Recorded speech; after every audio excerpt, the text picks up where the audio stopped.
बिस्मिल्लाहिर्रहमानिर्रहीम अस्सलाम वालेकुम। चाइना का डिप्लॉय करते हुए रोबोटिक आर्मी भारत को क्लियर पैगाम है कि हमारी फौजें अब तुमसे पूरी तरह लड़ेंगी, लेकिन अगर तुम ये सोच रहे हो बदले में चाइनीज फौज पर हमला करोगे तो ये तुम्हारी बहुत बड़ी गलतफहमी है। इस वक्त सूरत हाल ये है कि भारत के अंदर शदीद गम गुस्सा पाया जाता है, लेकिन उनका मीडिया किसी तरह चीजें काम डाउन करने की कोशिश कर रहा है। आपको वो क्लिप दिखाने जा रहे हैं, लेकिन इंटरेस्टिंग सूरत हाल ये है, इस क्लिप को देखने से पहले समझ ले कि भारतीय फौज के अंदर अब शदीद गुस्सा है कि हमारे मुकाबले में अब लद्दाख और तिब्बत में चाइना ने अपनी रोबोट आर्मी इस वक्त तैनात कर दी है। ये असल में जो रोबोटिक आर्मी है ये इतना वहां पर डैमेज करेगी कि आप देख लें कि दूर से भी आप अगर हमला करते हैं पूरी तरह। इस वीडियो की अहम डिस्कशन चलती रहेगी, लेकिन आप सबसे पहले वीडियो को लाइक करें, हकीकत टीवी के बैकअप चैनल हकीकत टीवी 2.0 को सब्सक्राइब कर लें और बेल आइकन पर जरूर क्लिक करें तो आपको एक्यूरेट हमला मिलेगा। मौसम का कोई असर नहीं होगा। इतनी जहां पर सर्दी होती है, जहां पर आपको अपनी जान बचाना होती, चाइना ने ये चीज तैयार करके रखी थी और कहा था कि जब जंग होगी तो हम इसको उतारेंगे। आप ये जरा भारतीय मीडिया का क्लिप देखिए, आपको फिर बताते हैं कहाँ की फौज में कितनी ज्यादा बददिली पाई जा रही है। और उनका मीडिया आप देखिएगा किस तरह चीजों को काम डाउन करने की कोशिश कर रहे हैं कि ये ना हो कि भारतीय फौज की वहां से वीडियोस आना शुरू हो जाए। वो जिस तरह याद कीजिए तेज बहादुर की आई थी, उसके बाद क्या भौंचाल पूरे भारत में मच गया था। ये देखिए जरा भारतीय मीडिया का क्लिप। चीन पाकिस्तान को अपने फाइटर प्लेन दे रहा है, वहीं भारत से मुकाबला करने के लिए खुद एलएसी पर रोबोट योद्धा का सहारा ले रहे। लद्दाख में जारी सीमा टेंशन के बीच चीन ने अपनी रोबोट सेना को तिब्बत में तैनात किया है। ये चीनी रोबोट मशीन गन से लैस हैं और चीनी सैनिकों की जगह ले रहे हैं।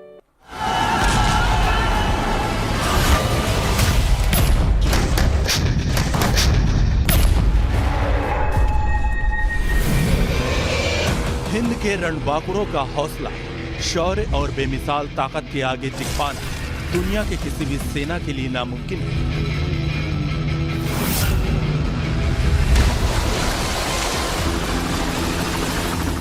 फौलादी इरादा और अपनी मिट्टी की हिफाजत के लिए किसी भी हद तक जाने का जज्बा ही भारतीय सेना को सबसे आगे रखता है।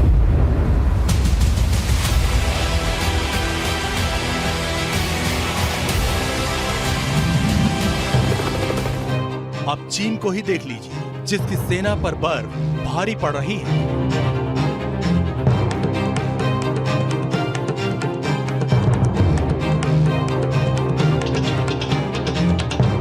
ड्रैगन के सैनिक खून जमा देने वाली ठंड के आगे सरेंडर कर चुके हैं, लिहाजा चीन अब सरहद पर रोबोट का इस्तेमाल कर रहा है। खबर है कि चीन ने अपनी रोबो आर्मी और अनमैन्ड व्हीकल्स को तिब्बत में तैनात कर दिया है। तिब्बत की कपकपाती ठंड को झेल पाने में नाकाम रहने वाली पीएलए सेना को बचाने के लिए चीनी रोबोट्स का सहारा ले रही है, क्योंकि चीनी सैनिकों को ठंडे इलाकों में लड़ाई का अनुभव नहीं। मीडिया रिपोर्ट्स के मुताबिक चीन ने तिब्बत और लद्दाख बॉर्डर पर दर्जनों ऑटोमेटिक और रोबोट की तरह इस्तेमाल होने वाली गाड़ियों को तैनात किया। चाइना ने तिब्बत बॉर्डर पे और लद्दाख बॉर्डर पे अपने ट्रूप्स को रिप्लेस करने के लिए रोबोट टाइप कुछ व्हीकल्स हंड्रेड्स की तादाद में डिप्लॉय किए हैं। ये व्हीकल्स कई तरह के हैं। किल बोट्स हैं इसमें, शार्प क्लॉ है इसमें, म्यूल 200 है इसमें।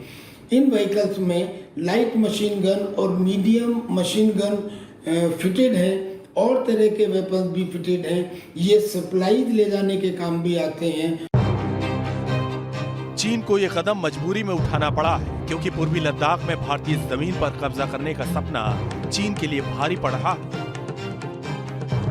चीन की पीपुल्स लिबरेशन आर्मी ने पूर्वी लद्दाख में एलएसी पर करीब 50,000 सैनिक तैनात कर रखे हैं। लद्दाख की भीषण ठंड और कम ऑक्सीजन अब चीनी सैनिकों के लिए जानलेवा साबित हो रही है। पीएलए के कई सैनिकों की मौत हो चुकी है और चीन को इस इलाके में 3 बार अपने कमांडर को भी बदलना पड़ा। चीनी सैनिक जब फेल हो रहे हैं तो ड्रैगन ने भारतीय सैनिकों का मुकाबला करने के लिए अपनी किलर रोबोट सेना को तैनात किया है। बॉर्डर के ऊपर अनमैन्ड इसलिए डिप्लॉय किए गए हैं क्योंकि चाइना के जो ट्रूप्स हैं वो तिब्बत की हाड़ जमा देने वाली ठंड का मुकाबला नहीं कर सकते।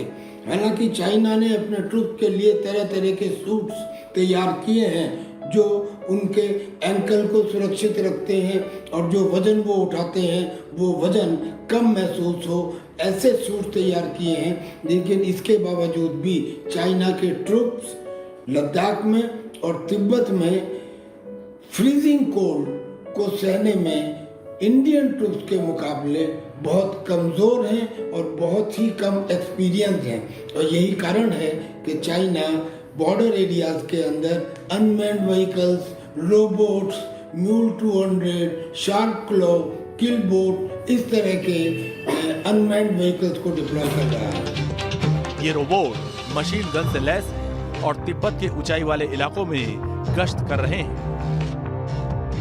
खबरों के मुताबिक चीन की पीपुल्स लिबरेशन आर्मी ने तिब्बत में ऑटोमेटिक चलने वाली 88 शार्प क्लॉ व्हीकल्स को तैनात किया है, जिसके ऊपर एक हल्की मशीन गन लगी हुई है जो दूर से ही कंट्रोल की जा सकती है। आज दुनिया भविष्य के खतरे को देखते हुए आर्टिफिशियल इंटेलिजेंस को ताकतवर बनाने में जुटी है, जिसमें अमेरिका और रूस के साथ चीन भी तेजी से आगे बढ़ रहा है। चीन ने तिब्बत में ऑटोमेटिक मुले 200 अनमैन्ड व्हीकल भी तैनात किए हैं। ये गाड़ियां मुश्किल इलाकों में निगरानी के साथ साथ 50 किलोमीटर तक हमला भी कर सकती हैं। मुले 200 पर एक बार में 200 किलोग्राम से ज्यादा गोला बारूद और हथियारों को ट्रांसपोर्ट किया जा सकता है। वायरलेस से भी कंट्रोल होने वाली ये गाड़ियां रोबोट की तरह जंग के मैदान में युद्ध लड़ सकती हैं। फिलहाल तिब्बत में 120 मुले 200 हैं। इनमें से ज्यादातर भारतीय सीमा के पास तैनात हैं। चीन ने 70 BP-22 हथियारबंद वाहनों को भी तिब्बत भेजा है, जिसमें से 47 को भारत से सटी सीमा पर तैनात किया गया है। चीन ने 150 लिंक वाहनों को भी सीमा पर तैनात किया। लिंक्स व्हीकल बेहद ताकतवर और खतरनाक माना जाता है, जो खराब रास्तों पर भी चल सकते हैं। इसमें तोपें, हैवी मशीन गन, मोटार और मिसाइल लॉन्चर को भी लगाया जा सकता है।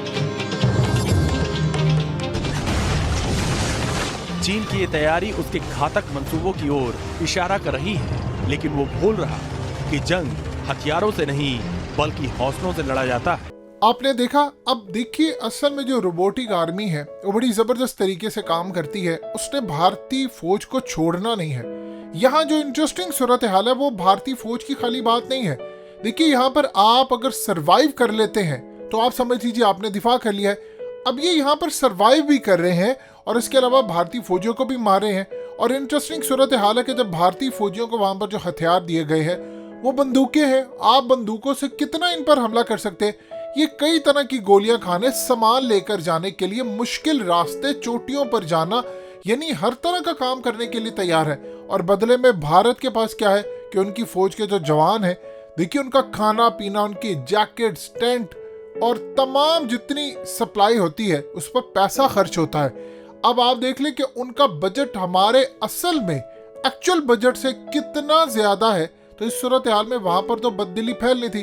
तो आने वाले वक्त के अंदर भारतीय फौज किस तरह लड़ाई करेगी ये तो आने वाला वक्त बताएगा। लेकिन ये चीज तय हो गई कि अपनी हुकूमत पर बरस रहे हैं कि आपने हमें इनके सामने मरने के लिए भेज दिया है, जिनके पास एडवांस टेक्नोलॉजी है और हर तरह की कैपेबिलिटी है।